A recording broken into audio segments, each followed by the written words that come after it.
What's going on, everybody? It's 10 o'clock on the dot on the East Coast. It is September 13th, and you're watching and listening to the Daily AI Show Live. Welcome, everybody. Today, we're talking all about the CEO's Guide to AI. So really what we want to talk about today is, if you're not even a CEO, but a CXO, right? Somebody in a top level position, you could still be a solopreneur, I suppose, but we're thinking more about if you're in charge of leadership at your company, if you have, maybe a company of 50 or more, maybe slightly smaller than that, what do you need to be thinking about? What do you need to know about as far as AI in order to sort of future-proof your business, if there is even such a thing? And so there's two topics we want to kind of talk about today. One of them would be what they call responsible AI, so RAI, and then the other one is ethical AI. So just sort of how they both come into play. And I think probably the best person to jump in on this, since he's sat in a CXO role for quite a while, is Andy. So Andy, what do you want to start off with on this one? Some people beyond me are thinking about the frameworks that CXOs can use to enter into this with strategic intent and good preparation. And so this responsible AI framework is the first I've heard of it is here on this show. But I'm sure it's something that's going to catch on. It includes strategy, governance, process, and culture as the items that I want to focus on strategy right now. So there are, the first thing that a CEO needs to do is to align the approach to AI with their strategy. Now let's just take the three generic strategies. Looking to be cost leader in your marketplace in order to be effective and grow your market share, or you're looking at differentiating so that your product is distinct and different, or you're focused on a narrow customer set and you're becoming the expert at satisfying the requirements of that customer. Well, every single one of those strategies has a slightly different angle through which you can employ AI. So for example, let's take cost leadership. This is an area where I think most CEOs are already thinking about it, because there's a promise out there in the market space for AI that you can attain operational efficiencies that will reduce your costs and actually improve the quality of your service and product while maintaining competitiveness. So you can really start to optimize using the tools of these AIs, which have reasoning capabilities and action capabilities, which when coupled with automations can really help you reduce costs. And the objective here is not to reduce employee count. It's not reducing a head count. You want to really invest in the upskilling of your workforce and make sure that all of them are using AI in appropriate ways in order to achieve those operational efficiencies. The next strategy would be differentiation. This is really about innovation, capabilities of AIs like brainstorming and identifying blue oceans to address. Those are things that can help you in that strategy. And those are serious capabilities of AI. It's not just about cost reduction. It's really about creative examination of a wide range of possibilities out there.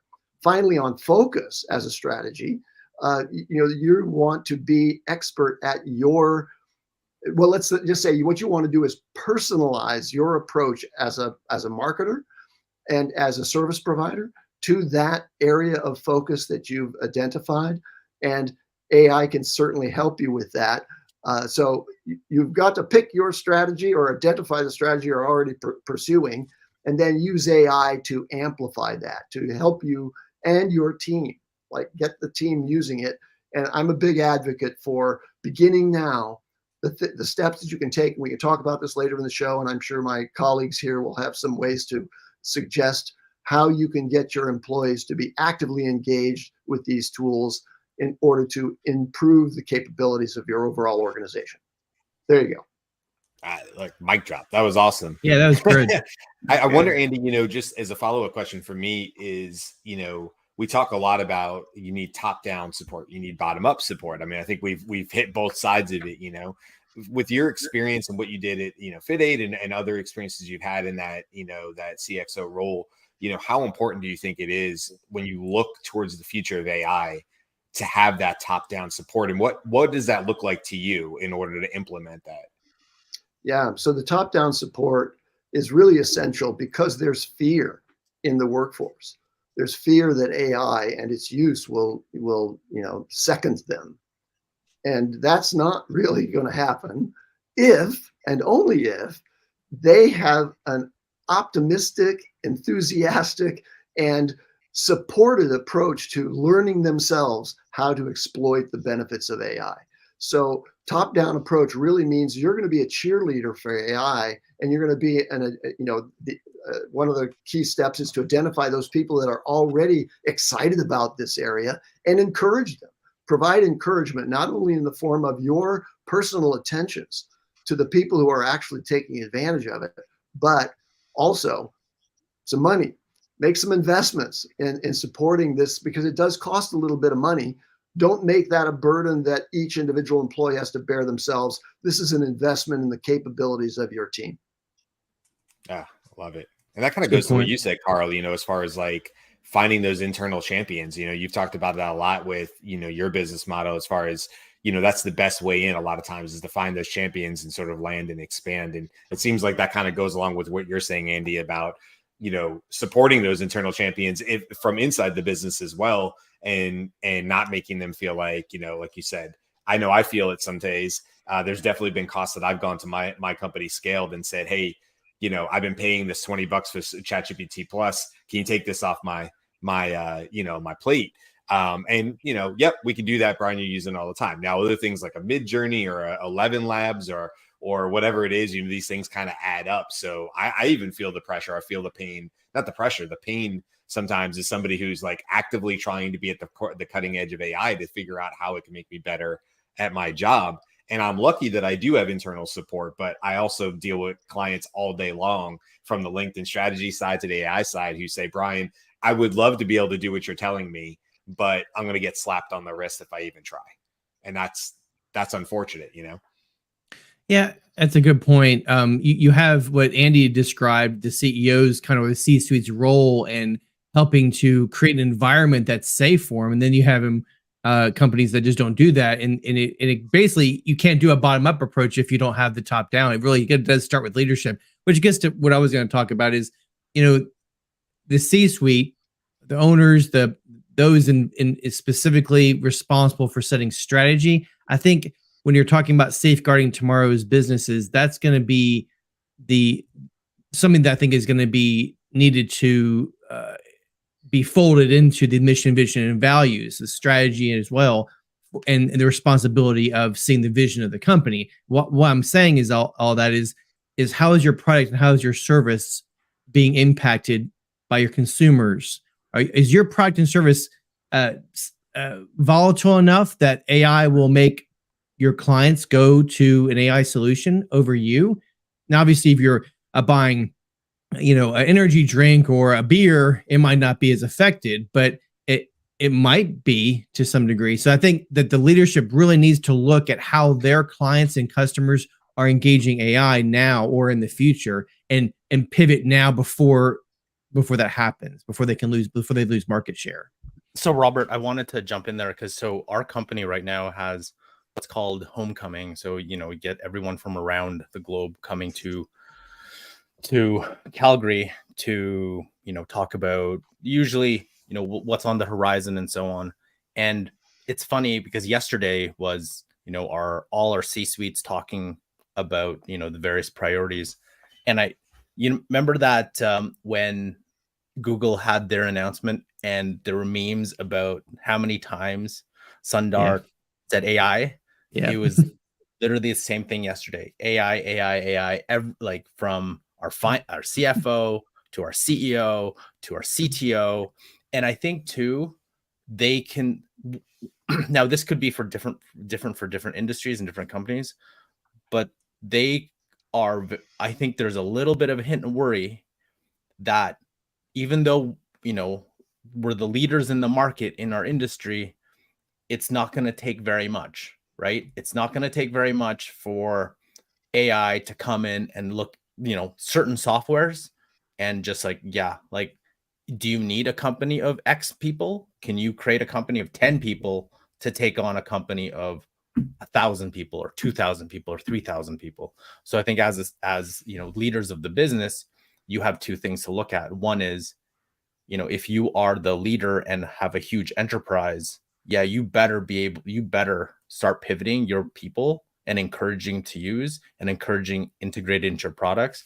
But if you're the leader, if you're one of the ankle biters, you're like, we have the ultimate level, like we can level the playing field right now. Like right now you can level the playing field. So to me, it's an exciting time for all. But I think there's a little bit of a danger that enterprises, even though they have the infrastructure, they have all the stuff set, but there is that great equalizer that is coming, and it's coming faster. And it won't take very long for those ankle biters to be like, it will wipe out those enterprises, because we now have the tools to do it. Yeah. And it's a good, interesting you say that. I was on a podcast yesterday, the Constant Contact podcast, and he asked the question, he's like, oh, enterprise is going to, jump at this AI stuff. It's like, actually, no, they're slow to move because it's hard to turn a cruise ship, right? And the nimble ones are the ones that are going to absolutely capitalize on it. This is the great equalizer.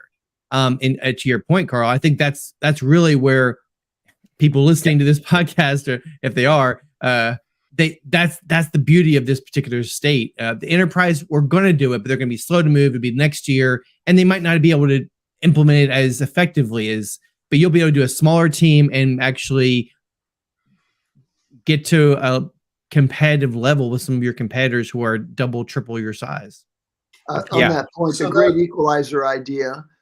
There was some research I read months ago now that what AI does in the context of organizational behavior is it brings the mid-level capability employees up.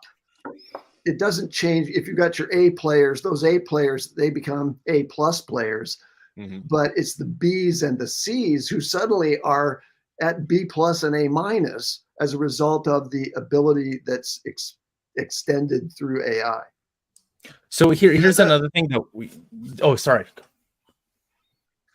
I was going to say, I was reminded of yesterday, there was I don't know if you guys saw it, there was I think it was a TikTok from Rachel from the AI Express. And she was basically saying that if you're looking at AI as, you're the owner of the business, the CEO, if you're looking at it as a way to reduce manpower, you're going to shoot yourself in the foot in the long term. And I suspect that there are a lot of people who are thinking that. And I want to encourage anyone who's the CXO who is in a position to impact that.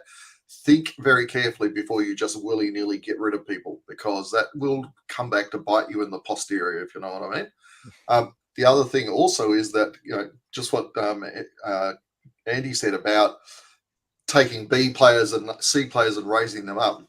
From a marketing perspective, something simple like content writing a blog post. ChatGPT can pump out a blog post in a minute. Before, you had to hire someone, even if it was $8 or $10 an hour in a third world country, it still took them half an hour to write an article. You'll get something in 2 minutes or 1 minute. So you can take the not so great performers and raise them up using AI. So it's really something to think about.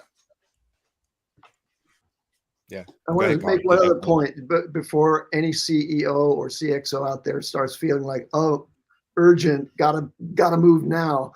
Yeah, you should start now, but relax, because you're way early. If you're listening to this, if you're listening to us speak, you're way early.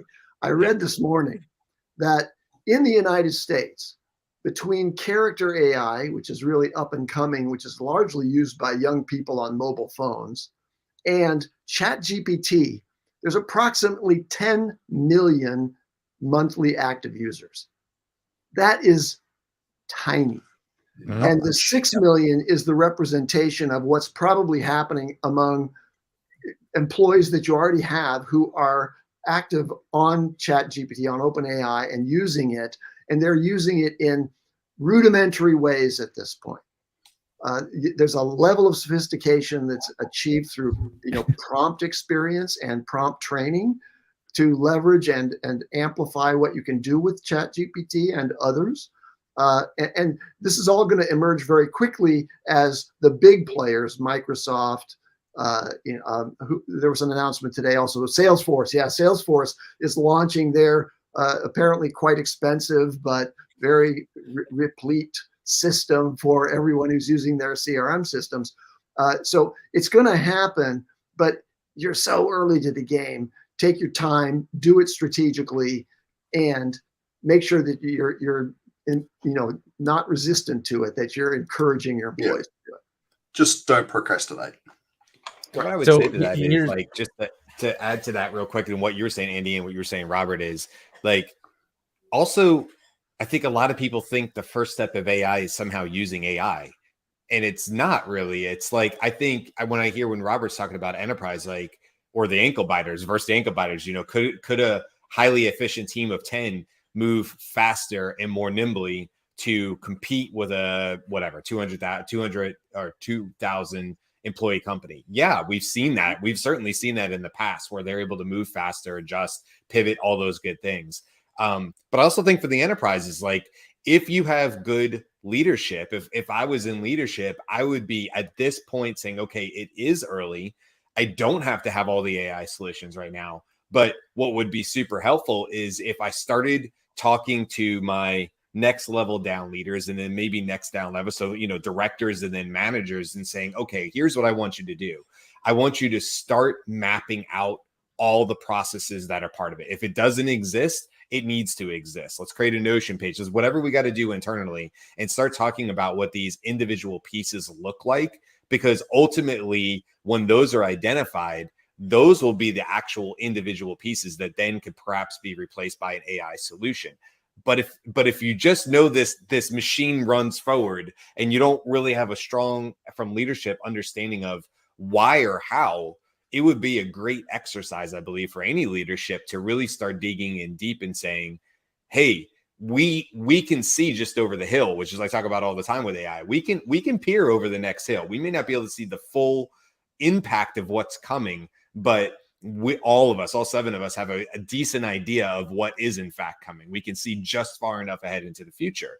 And so I think that's not proprietary to us 7. That's anybody who cares to know a little bit and look a little bit into AI can see just a little bit into the future. So if that's the case and you know what's coming, all right, what can you start doing today to put your business in the best place possible for taking on these new innovations tomorrow? And I think a lot of times I talk about it a lot, I know, but it just goes back to just having a better understanding of what's going on or how the ship actually moves through the water. And I'm always, I guess, baffled or amazed would be the word when I work with companies, big companies that we publicly believe have it all worked out, and it's a mess. And they don't. And it's like they're kind of flying by the seat of their pants sometimes. You think like, how have you made it this far? And it's kind of shocking, So anyway, it just makes me think of that. I do think if you're enterprise, you absolutely can still be super ahead of the game with AI, but it's gonna take that top down to work its way down into the workers, the end users, and talk to those end users and say, what are your process? What do you repeat day in and day out? What is something that you would love to have taken off your plate that drives you mad because it's so monotonous and so routine and so below your skill level, which God knows there's so many things that we all do that are below our skill level, but are part of our everyday job. And then get those end users to start thinking about, if I didn't have to spend 40 minutes every week doing this one stupid little thing and I could automate that would make my life better. And then that information rises back up to the top. A plan is put in place. And now I think you have something you can actually build off of. Right. I just worry about businesses that are just doing the wait and see. So absolutely, like tap into your business analysts on your staff, or like reach out to some business analyst consultants, because mapping your processes, we talk a lot about how the data is the gold, right? We're going to mine the data because we know so much, but actually knowing what your processes are even like are even more fruitful, because mapping out that structure, you have engaged with the people who are doing that, right? So you're already having those conversations, really easy to add into that. So, what is that? If it doesn't surface in the interview, what are your pain points here? Like, what would you love to see?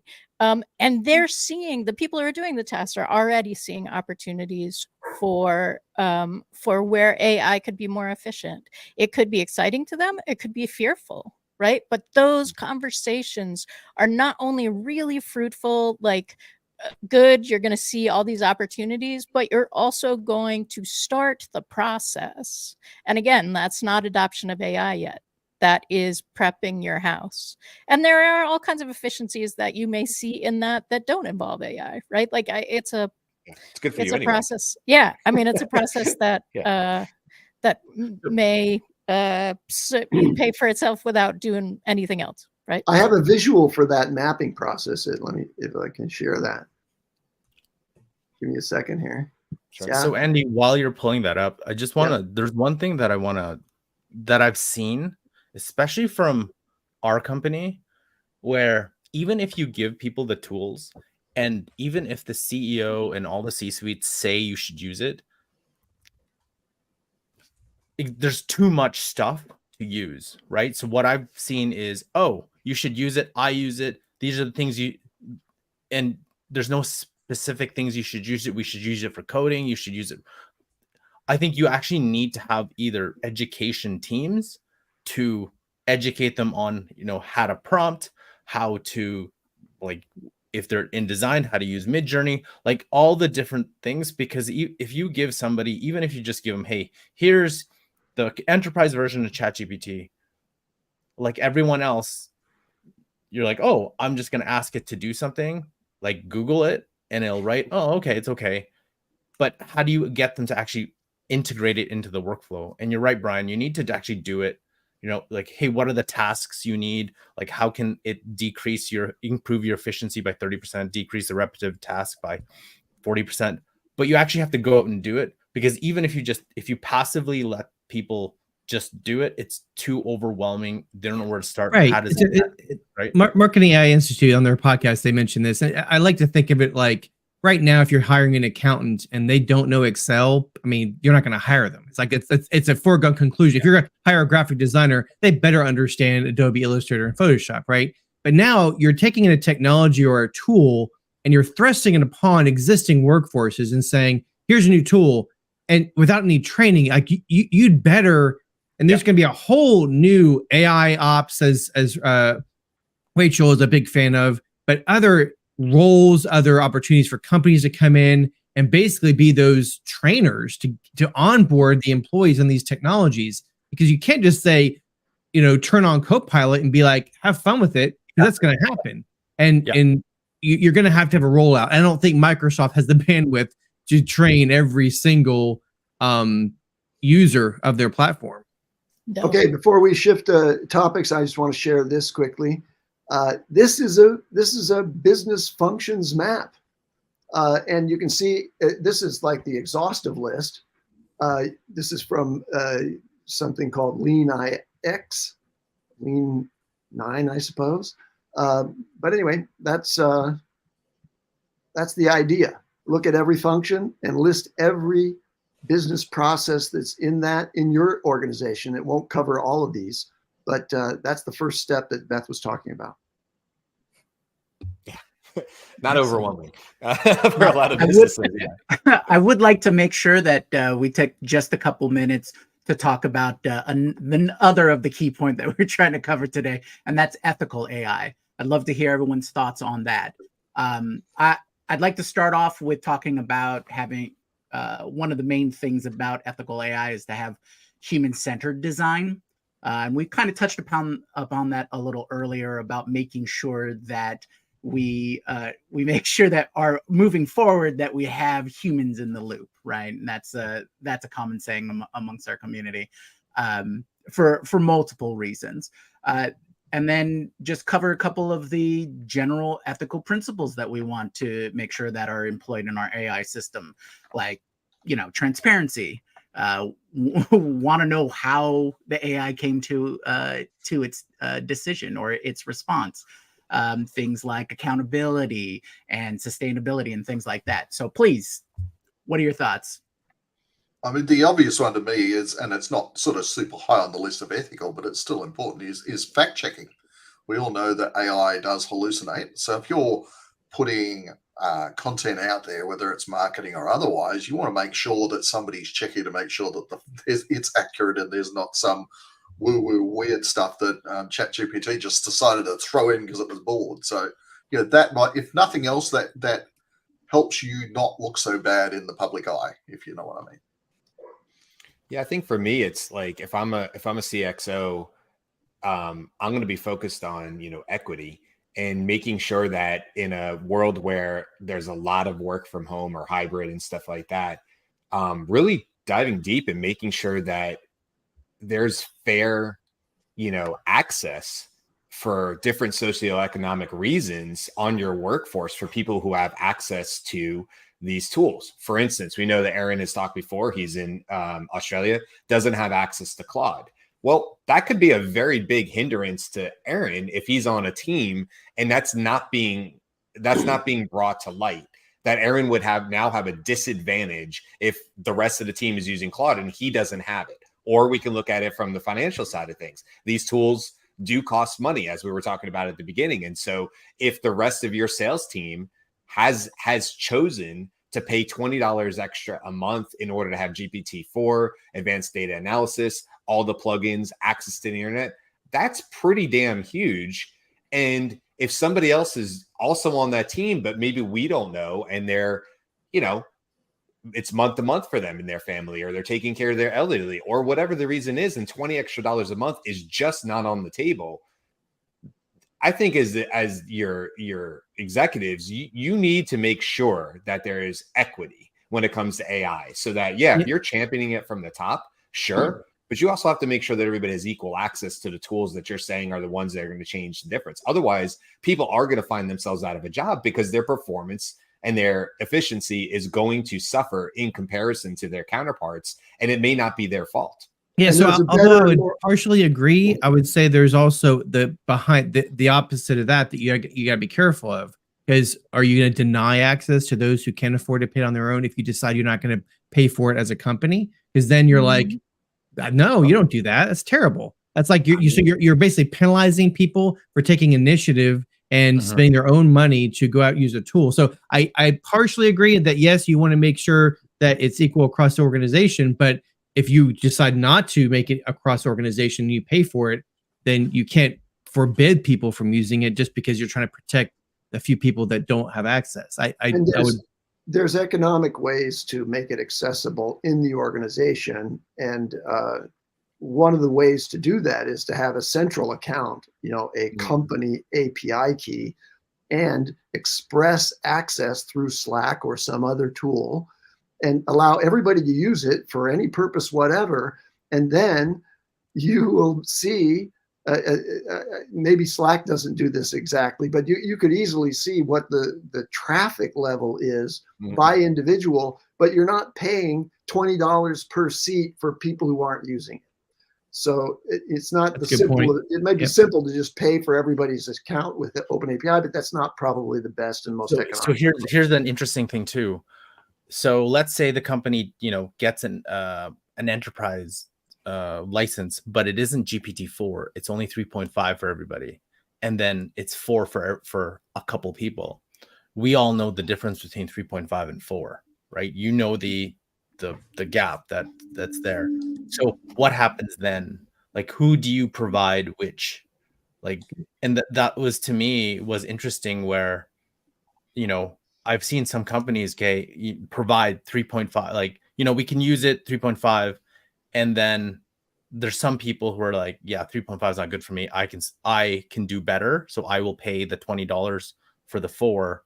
So how does that play out? Because again, like, the level of quality you can get out of a 4 versus 3.5, there's a huge difference, which is just another little thing that I want to throw in there. Yeah, no, it's an excellent point. I would base it myself just on evaluation of the work product that's being generated by the people who are using the tools. And if they're producing good output, with GPT-4, and it's worth $20 a month for me to keep that up, I'll do it. Yeah. Which comes back It's a to bit like, so I'll do my TLDR while I'm commenting on that, because that comes back to, as a leader, what are you, as a leader, how are you framing the environment in which people are going to engage in AI in your company to the success of the company and the success of the people, right? And that involves all of those things that we just said. All right, Exactly. quick. Let's wrap it up. TLDR. One piece of advice. Go. Don't be scared. Stick your toe in the water and just try, and look for champions in your organization, that people like us who would be enthusiastic enough to want to go further with it. So embrace those people to guide you if you're not that great in that space. Make it fun, gamify the process of using it. And, this is, large language models can do astounding things. It's mind blowing and educational, and it's inspiring. So take away the fear, make it a fun thing, and encourage everyone. I would say, what I said before, which is just, start with the simple tasks, the complex task, but the simple move of starting to identify your processes and your tasks within your business, like you, Andy and Beth, you were talking about, because I think that's where you're going to have the biggest impact today. The sky is falling. So I believe that my advice is that there will be two types of businesses in the future: those who use AI and those who are out of business. So pivot now, adapt now, so that you're not one of the casualties of war. And mine would be like, make sure to invest in some sort of education for your business. Yeah. Yeah. Beth, I don't know if you did. Was yours TLR the first thing you That said? was my, yep. No, I'm done. All right, so you were early at the end. Jimmy, you want to wrap it up? Yeah, I'll wrap it up with invest in your people. The more you put in your people, the better you're gonna get output for your company. Plain and simple. Love it. Brilliant. Well, I think that was, I really enjoyed that conversation. I went by so fast, like all of them do, but there's just so much value in there. I hope everybody who's listening or watching got value out of this as well. I feel like I learned a ton as always. We will be back tomorrow and Friday to do it again. Until then, this has been the Daily AI Show. Come check us out on Spotify, check us out on YouTube or LinkedIn, even expanding the podcast out to Apple and Overcast here in the next couple of days. So you'll be able to see us on all sorts of different platforms. Come see us. All right. See you guys. Bye. Happy Wednesday. Hump day. Yeah.